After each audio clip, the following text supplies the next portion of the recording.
innovation in designing materials, particularly for archery, is an expensive project. You've got to understand the amount of research and time you put into things. But at the end of the day, you have to back it up with scientific fact. So we designed the hydraulic stabilizer, which will go into a bow like the compound there, and then you'd have a long rod on that, and it will take a massive amount of shock out of the bow when you shoot it. It's it hasn't been promoted that much, but it actually works very, very, very well if you give it to the right type of people to shoot it. So the backup, we have the backup here would be, you know, a scientific approach to the stabilizer, particularly the hydraulic one, and how it works, what happens. So on the stabilizer itself, or the hydraulic stabilizer, there's a calculated weight in the center of that, and there's a spring here, and then it's filled with oil. And when the initial shock hits the bow, the piston moves forward and gives you a lateral punch. And this is a fair indication of how the stabilizer works based on scientific research into it. So again, in Carbofast we try to back up everything with a scientific approach to it, which, you know, I published this out on the Instagram, so you can have a look at it and see what you think about it. So that's basically the way we work on things. We research them, and then we follow it up with a scientific approach to it. So the next thing we'll move on to is the long rod. Again, this is a very, very, very thin 14 OD wall. It's made of high modulus carbon, but we've done a little bit of a different twist to it. We tried putting flax into it, and it was successful enough, but the cost of making different stabilizers each time, it's very, very, very expensive. So like the amount of research I would want to do to get a rod up and running 100% would be in excess of 20 grand. It would have a lot of money to get the research done, to do the job properly. We'd have to do that. So anyway, what happened from when we were working in Manchester University with Matthew Simons, we found out that, the stiffer the rod, the better the rod. But again, when it was stiff, it had a tendency to be a little bit what you call harsh on the feel of the bow. But as I said before in videos, that the arrow is well gone, and then you're getting the shock on it. So on this particular one, what we decided to do is, in the center here, in the center section here, we put the angles of the fiber at a 45, plus minus 45, so that there will be no residual torque on the stabilizer itself. Basically something like a golf shaft, and you're going to make a very high quality golf shaft. You don't want the head moving. And the same thing you have with the stabilizer. You just want the stabilizer to work in one direction, oscillate in one direction. And it's the same principle. If you can see the limbs over there, these are made for Carbofast by Border Archery. Again, the orientation of the fiber in that is plus minus, so it gives you residual torque on them. That helps then the initial move forward with the limbs. You get a very, very, very good movement on the limbs. Now, stabilization, what you have, lots of different types of stabilizer. This stabilizer, when you say a stabilizer like this, when you have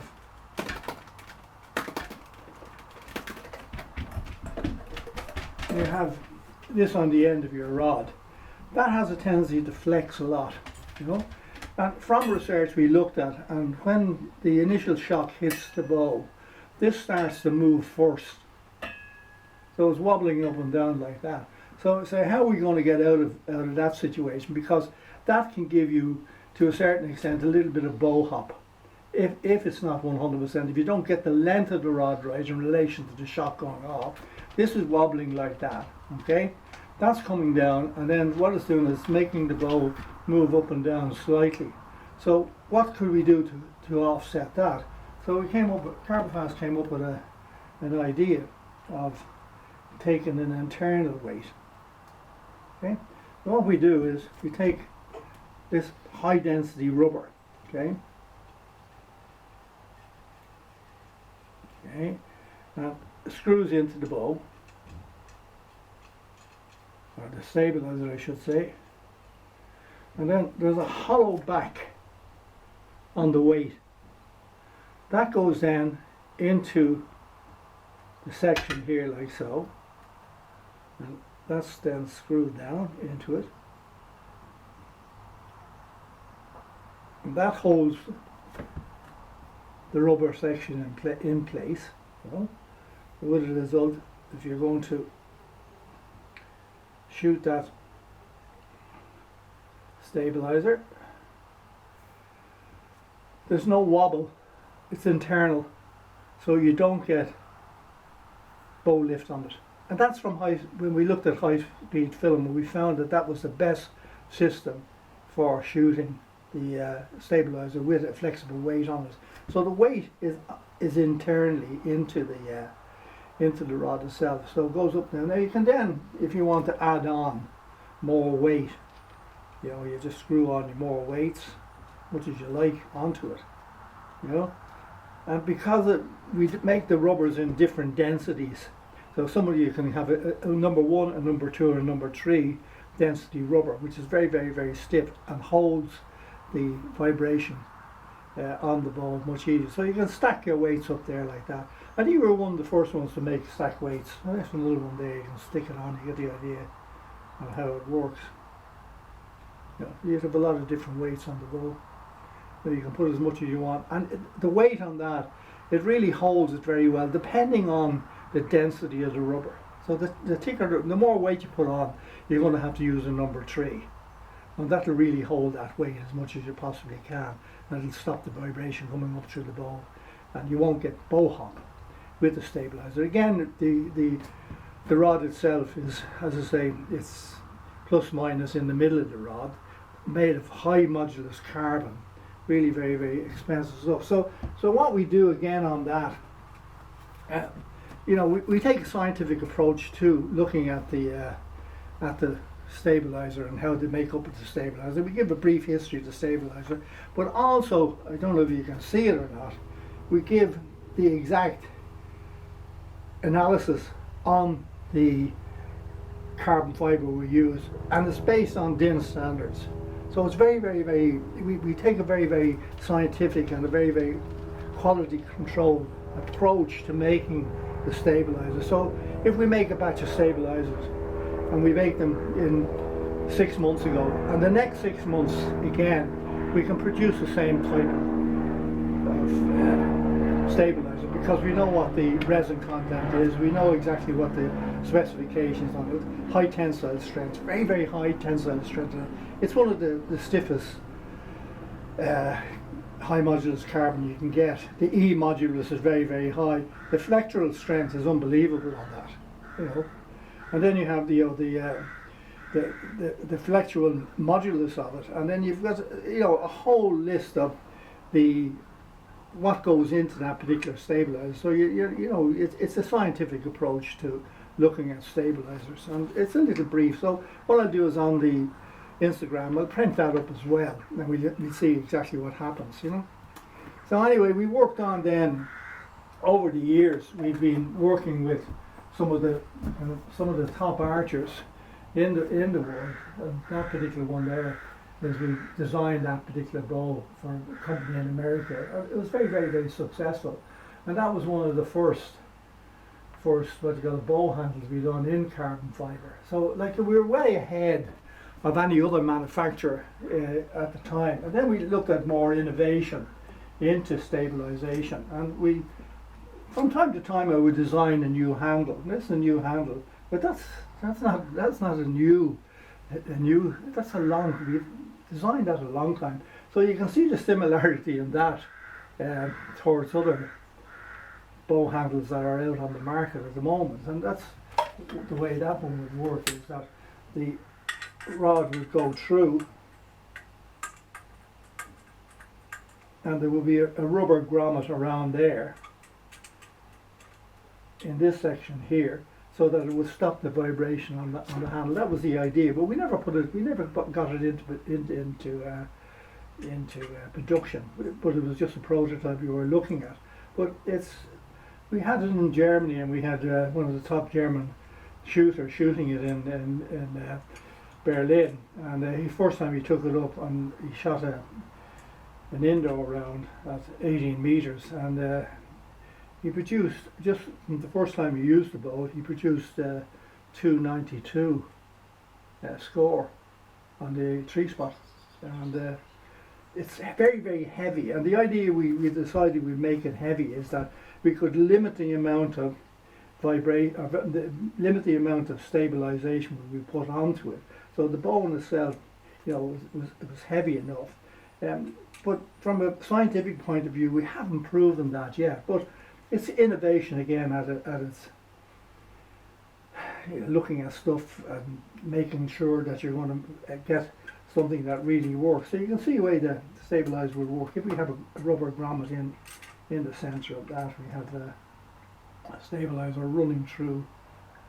So it's going back into the hand. This then rubber section in here will stop the vibration. Combined with that, then it has all the business there for moving what you call the shots off. Now another innovation we thought we were going to do on that, we were going to put in spirit level into that here, so that when you lift up your bow, yeah, you could see whether your bow was in line, and there was a spirit level going to be fitted into this section here and fitted into that section there. So you'd have basically spirit level to see as your bow level as you were shooting it. So that's why we machined out this section here, the small spirit level into that. Worked out fairly well. That was in the process, and then again you can adjust your limbs left and right on that. That was an innovation that we came up with, and it may come to fruition, I don't know.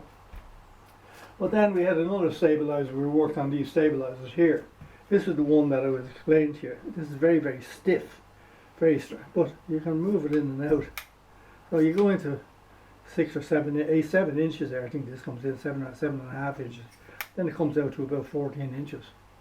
And we do the same on the long rod. The long rod is the same. Works that way. It comes out, you can move it in, move it out. Which is again innovation. We used to call these quadro rods. They're very, very successful. So we shouldn't go far wrong with that. It was a great idea. And then we had a look at, you know, different types of carbon. We were looking at making tapered rods. You know, and these were basically for the indoor section. So this whole rod will be tapered. And you know, the flex, this is again high modular, you can hardly bend it. But if you look at the wall thickness is very, very light. So that would be filled then with an insulation material to stop vibration on that. So that was something we were looking at as well in relation to shooting and stabilization. But then we had a look at V-bars, you know, and you have all lovely, beautiful V-bars from different companies. Absolutely fantastic the way they make them and things like that. But again, they're quite expensive. So what we had a look at something that would be, you know, suit your pocket. Now this was innovation again. So if you're shooting this particular one, you know, if you're using it on a compound, and it goes into the handle, goes into your V-bar like that, okay? You've no problem with that. And then if you want to, we say, have a multi-layered one, that will go in like so, and you have your V-bar through on that. Okay, now what would you want to do if you were left and right, if you're a compound shooter? Okay, it's simple enough. It's very flexible. Well, that's right-handed or left-handed. Turn it over and it's right-handed.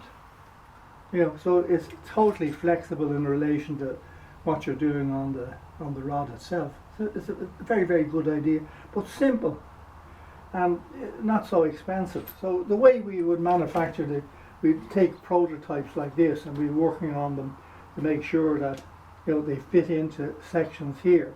This would be all grooved off, so that when you tighten in your your bolt to hold the whole V-bar together, you're going to have no movement on it. So we do take a lot of time to research out what we're going to do on stabilizers. So you'd have a stabilizer that would look, or a V-bar that would look something like this, you know, has different sections on it. You know, you can build it in and move it around, and it can move around in any degree you're looking for.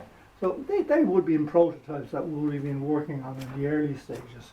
So we have, you know, we did produce a lot of V-bars at one stage, you know, but the way we did it, we offset the angle of them, okay?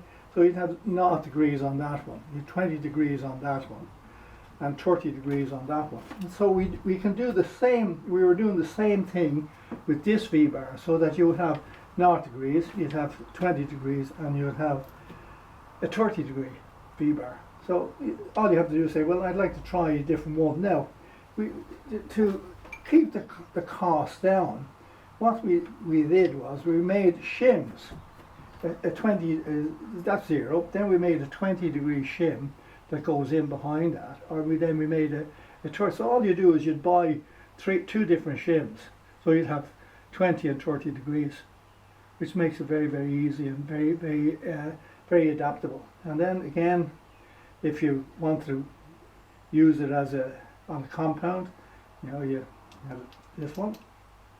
You want it to the left, you want it to the right, no problem. It works out the same way. The dimensions are the same on each side of it, so it works out fairly well on that. We have you know, nice innovation on that type of thing, you know. So that's basically the way stabilizers work. So you have different types of that's a mixed carbon rod there on that. So on this one there you'd have high modulus, and this one there you'd have fairly ordinary carbon with a little bit more flex in it. So the whole length of that rod, so this end of the rod going into the bow will be very, very stiff, and this end here will be slightly flexible, which will give you a nice feel on your bow instead of having to use the totally high modulus. So what we decided to come up with on that is an X1, an X2 and an X3.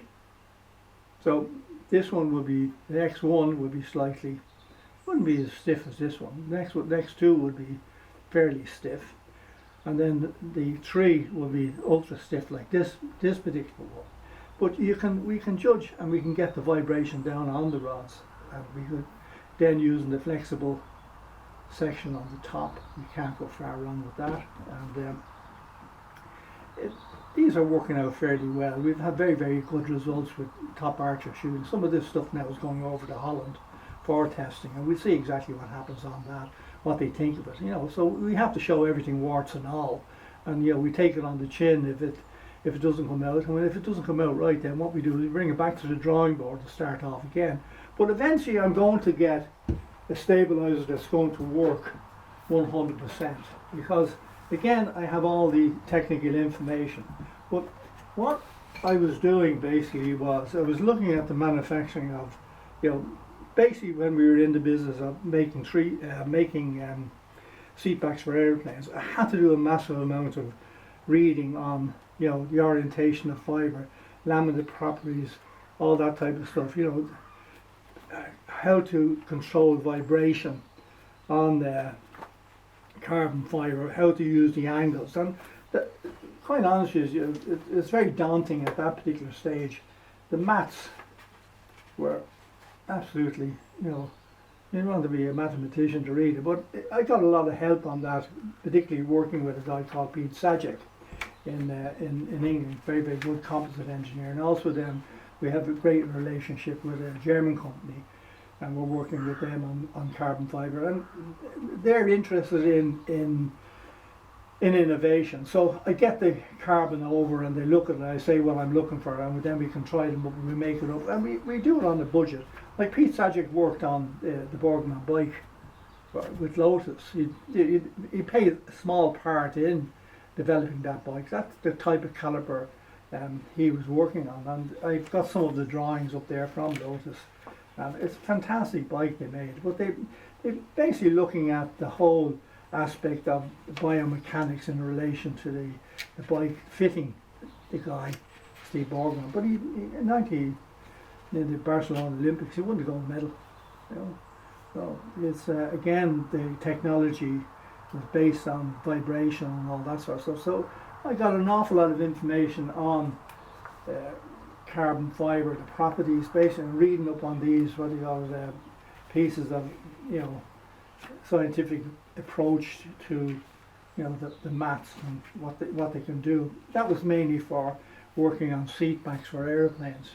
So if we can reduce the weight on a seat back and reduce the vibration on the thing, the plane is going to be, from a fuel point of view, is going to be much more economical. So if you can save a couple of kilos on a seat back, it manifests itself out on about €100,000 saved or $100,000 saved on the life of the plane, from saving on fuel. The lighter you can keep the plane. So basically that's, but again you have to contend with, there's lots of different problems in designing seat backs. You have the problem, you have to have you can't have the thing going on fire. So the resin systems have to be that if you do a system what they call the Ohio State burn test. So basically they try to burn it, and if it doesn't go on fire, your quids in. The same thing with materials on the plane. It's very, very, very technically, you have to be very, very technically advanced in relation to fire and it being what you call it, igniting. If somebody is, for some reason, when you used to be able to smoke on a plane, some fellas smoking on the plane, he goes to sleep and he lets what you call the cigarette fall on the seat, it's not going to burst into flames. There's fire retardancy in the system. So all that stuff helped in the development of stabilizers and in the development of bow handles. Like in the early stages I made what they call the Emerald Star. We got Keith Hanlon to shoot it. And that particular handle, he shot his first 1300 with it. So it went fairly well. We sent a lot of this stuff over to Korea, and it's not unlike some of the Korean stuff. So this is going back a long, long time. As this one here is going back well up into the mid 80s. So carbon fibre handles were built in the mid 80s. So we'll see what you think of that, and we can have a look. There are hydraulics, different innovation. We've got a scientific approach to shooting. You understand how the hydraulics work because we can back it up with that. We understand if you have a flexible stabilizer, it has a tendency to, from our experience, it has a tendency to lift the bow. So what we've done at that particular stage, we designed one that will be internal, and that doesn't happen as much. Now you get a very, very, very smooth shot from shooting that. So I hope that has enlightened you on what we are doing with V-bars, innovation, making carbon rods, working with different specifications, looking at different types of carbon, mixed carbon rods, designing V-bars, and this is a high modulus, very high modulus carbon. This will be an X3, but you can see the wall thickness on that. It's absolutely huge. So on the X1 it wouldn't be as thick as that.